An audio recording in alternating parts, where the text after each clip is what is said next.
Bienvenido a nuestro podcast, Nada que hacer, en un mundo lleno de quehaceres humanos que llenan nuestro tiempo de sinsentidos. Abrimos este espacio de reconocimiento del sí mismo. Para ello, nada que hacer, solo ser.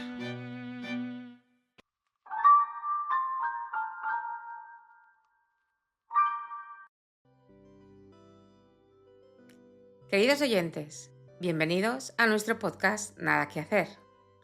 Hoy vamos a compartir acerca del orgullo, que calibra en 175. Es bastante habitual que el orgullo sea considerado como algo bueno, pues es cierto que la persona se siente más positiva y con más energía cuando alcanza este nivel. No por nada, el orgullo es el último paso que queda por dar para llegar al nivel positivo de 200. Este aumento de la autoestima es como un bálsamo para todo el dolor experimentado en los niveles inferiores de conciencia. El orgullo está lo suficientemente alejado de la vergüenza, la culpa o el miedo, como para que haber abandonado esa desesperación suponga un salto enorme. Sin embargo, aunque se sienta mejor, el orgullo continúa siendo un nivel negativo. Y por lo tanto, al igual que los otros sentimientos negativos que hemos expuesto hasta ahora, el orgullo carece de amor.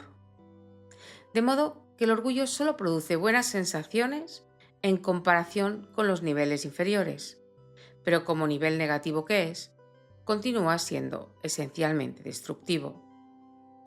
El orgullo puede tomar las formas de la sobrevaloración, la negación, el victimismo, la terquedad, la arrogancia, la jactancia, la altivez, la vanidad, la complacencia, el engreimiento, los prejuicios, la intolerancia, el egoísmo, la rigidez, la condescendencia o la crítica, entre otras. Es justo decir también que hay un nivel normal o benigno de orgullo, que quizá podemos denominar de forma más acertada como autoestima o autocuidado. Este se refiere a dar lo mejor de uno mismo y a las satisfacciones normales que se derivan del esfuerzo y de lograr el éxito. Son formas de autoimagen positivas, resultado del esfuerzo, y por lo tanto son apropiadas y no suponen necesariamente una inflación del ego. Han sido ganadas y cuentan con un fundamento base realista. Aunque es necesario no olvidar que aún así el orgullo es siempre un sentimiento negativo. Por otro lado, el orgullo como defecto espiritual hace referencia a la actitud orgullosa y al posicionamiento que conlleva.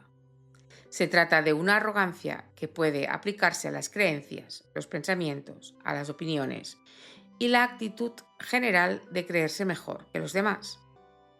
A esta exageración de la propia valía se la conoce habitualmente como egoísmo o arrogancia, que, como no está basada en logros y no se ha ganado, es frágil. Se suele decir que el orgullo precede a la caída, y esto es porque el orgullo es absolutamente vulnerable, de modo que necesita ser defendido de forma constante, lo que suele ir acompañado del resentimiento. El ego es, por lo tanto, defensivo y vulnerable, ya que depende de que ciertas condiciones externas lo sustenten, sin las cuales pueden caer repentinamente a un nivel inferior. El ego inflado es muy vulnerable al ataque, pues está vacío por dentro. El orgullo sigue siendo un sentimiento débil y temeroso, porque puede ser fácilmente derribado de su pedestal para caer directamente en la vergüenza, y esta es la amenaza que activa el miedo a perderlo. Ese terror por caer en la vergüenza es la causa de que la persona se aferre al orgullo como un clavo ardiendo. Y esa es la razón por la cual el orgullo se convierte en una barrera tan difícil de atravesar en el camino hacia la positividad y la verdad. Las desventajas del orgullo son la arrogancia y la negación. Estas características bloquean el crecimiento espiritual de forma contundente. Por ejemplo, para la persona orgullosa es imposible recuperarse de las adicciones porque niega los problemas emocionales o los defectos de carácter que la han llevado hasta allí. Todo problema de negación es un problema de orgullo, Así el orgullo es un obstáculo considerable para la adquisición del auténtico poder, cuya verdadera estatura y prestigio lo desplazan. Hemos dicho que el orgullo es un sentir realmente gratificante, que, sin embargo, supone un auténtico obstáculo para acceder al terreno sólido del nivel positivo de coraje. Está más allá del miedo debido a su invulnerabilidad. La inflación del ego, a la que da lugar el orgullo, es el núcleo de su vulnerabilidad, en el sentido de que el ego sobrevalora su propia importancia y, por tanto, calcula erróneamente su valía a la hora de funcionar, sobrevivir e interactuar con los demás. La autoestima del orgullo se basa en una opinión inflada y exagerada más que en la realidad. Así, el ego busca sus propias confirmaciones, las cuales descansan en las premisas inseguras de la opinión. Como hemos dicho, el orgullo es operativamente útil como recompensa transitoria por los logros conseguidos, siendo esta una respuesta normal aprendida en la infancia, a través de la aprobación de los padres y las recompensas por el buen comportamiento. Por lo tanto, el orgullo, como sistema de recompensa, facilita la maduración y la adquisición de cultura y educación. El error se produce cuando el ego supone que es el yo el que está siendo recompensado, en lugar de que la recompensa es para una conducta específica. Esto conduce a la búsqueda de la recompensa de la admiración, por lo que las acciones quedan sometidas al objetivo de conseguir la ansiada aprobación. De modo que el orgullo es a menudo dependiente de la imagen social y de las expresiones por miedo de posesiones, autoridad, riqueza, etc. El estatus social y sus símbolos motivan a las subculturas, que tienen sus propios indicadores de éxito. Estos pueden incluir cualquier tipo de cosa, desde la forma de hablar o de vestirse hasta a quien conoces, así como la dirección del domicilio, el tamaño de la casa y del automóvil y otros símbolos de riqueza. El orgullo es la admiración de uno mismo, lo que implica que los demás, en comparación, son inferiores o de menor rango, valor o valía. El orgullo egoísta conlleva creerse especial y provoca resentimiento en los demás. Por el contrario, las personas verdaderamente exitosas son aceptadas porque el éxito maduro es acompañado por la humildad y la gratitud, más que por aires de superioridad. El orgullo es cauto, debido a su vulnerabilidad y a su alto nivel de visibilidad. Sus inconvenientes son la envidia, la competitividad y los celos, y sus consecuencias el odio, la malicia, el victimismo y la venganza, o como mínimo el rencor. La fragilidad del orgullo surge de su núcleo narcisista, que ve la verdadera importancia como una amenaza porque implica una pérdida de rango. Así, la vanidad genera sensibilidad a los menosprecios y las comparaciones, que conducen al miedo, a un ataque, incluso a la paranoia social. Podemos ver ejemplos de esta paranoia en los ideales políticos, tanto de la extrema derecha como de la extrema izquierda. Esta fragilidad del orgullo requiere que sus defensas sean habitualmente rígidas y extremas. Lo que está inflado puede desinflarse, lo que rápidamente desencadena la vergüenza. Así, la humildad es malinterpretada por el ego como equivalente a la humillación, mientras que en realidad la humildad es la mayor protección contra la humillación o la vulnerabilidad. Es imprescindible darse cuenta de que el orgullo es una declaración de carencia, y la consecuencia de esta autoimportancia basada en el orgullo es su necesidad de ser alimentada y sustentada constantemente para compensar la duda interna y la deficiencia de plenitud y compleción que viene de no satisfacer los requisitos de la integridad. El orgullo es sensible, vulnerable, competitivo y se siente constantemente amenazado. Además, es inflamado por los celos hostiles que afectan al estatus social o la atención de los demás. La autoestima realista surge de satisfacer principios de integridad, de modo que la intención se convierte en un factor importante y menos vulnerable que los resultados idealizados. Se necesita mucho valor para deshacerse de los puntales del orgullo y sustituirlos por la humildad de aceptar la propia realidad interna, que procede de una fuente invulnerable.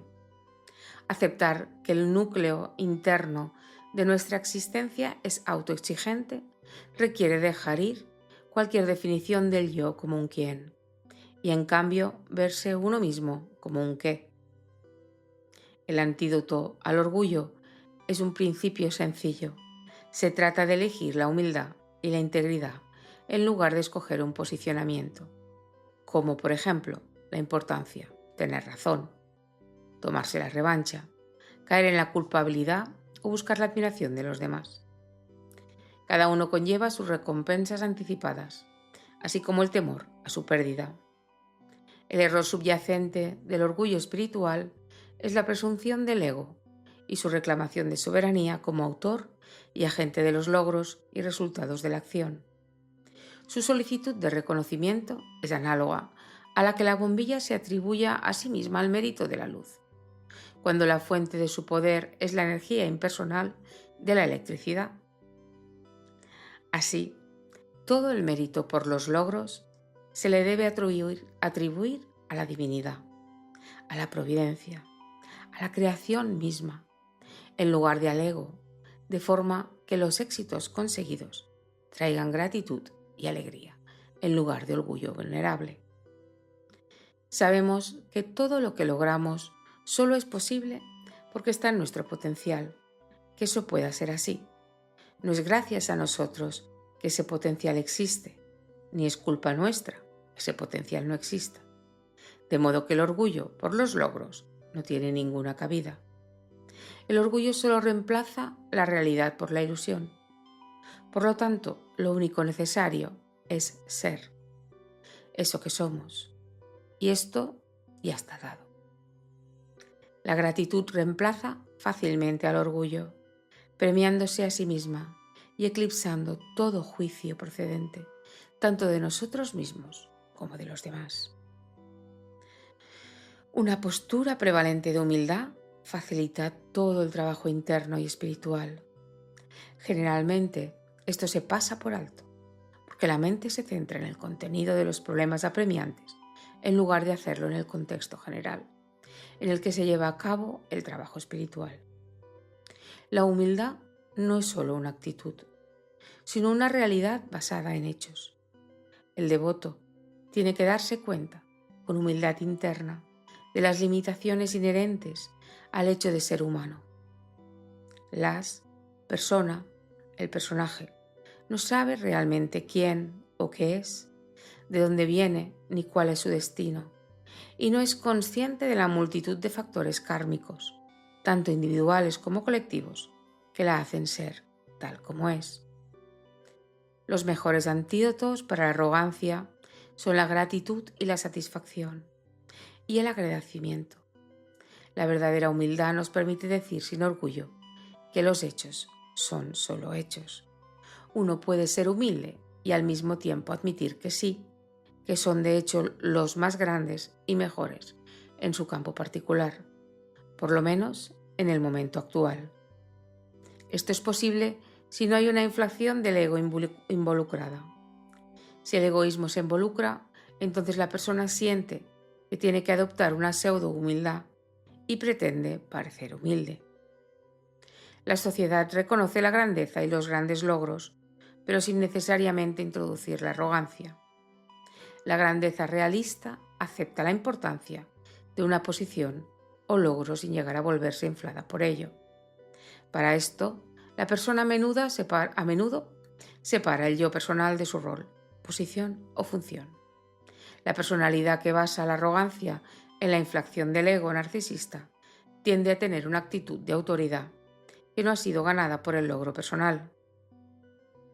La mente humana no es consciente de los múltiples aspectos de la psique y la influencia de las numerosas energías invisibles producidas por la interacción entre los campos de atractores de la conciencia. De modo que, sin ayuda, la mente es incapaz de saber con seguridad si lo que desea se convertirá en una bendición o en un obstáculo. La declaración yo, por mí mismo, en realidad no sé nada. Es literal, porque en el mejor de los casos la mente tiene impresiones y suposiciones. La vida solo tiene sentido cuando se contempla en retrospectiva. Las prácticas espirituales acompañadas por la devoción proveen una fuerza adicional y reclutan apoyos invisibles.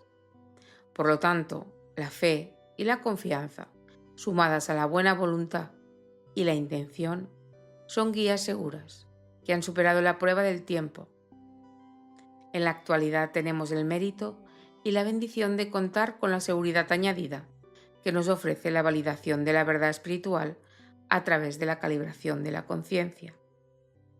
La renuncia a las polaridades y posicionamientos del tipo éxito, fracaso, especial, ordinario, superior, inferior, tener razón o estar equivocada, produce una gran expansión de la libertad interna que permite soltar numerosos temores e inhibiciones. Paradójicamente, la pérdida imaginaria de las atracciones acaba generando grandes ganancias globales que no son vulnerables a la pérdida y que existen independientemente del mundo o del paso de los acontecimientos. Generalmente se entiende que las ganancias son consecuencia del hacer, pero al renunciar a lo que se percibe como ganancia o pérdida, las posibilidades kármicas se actualizan por la aceptación y como consecuencia de aquello en lo que la persona se ha convertido. A medida que evolucionamos, podemos considerar que lo que el mundo admira no es más que un estorbo, y lo que el mundo ve como una pérdida es en realidad una liberación espiritual. Entonces podremos comprobar que la paz interna es el resultado de entregar tanto las atracciones como las aversiones. Queridos oyentes, hasta aquí el episodio de hoy. Nos vemos en el siguiente capítulo, en el que hablaremos acerca del coraje, con el cual ya pasamos la barrera de los 200.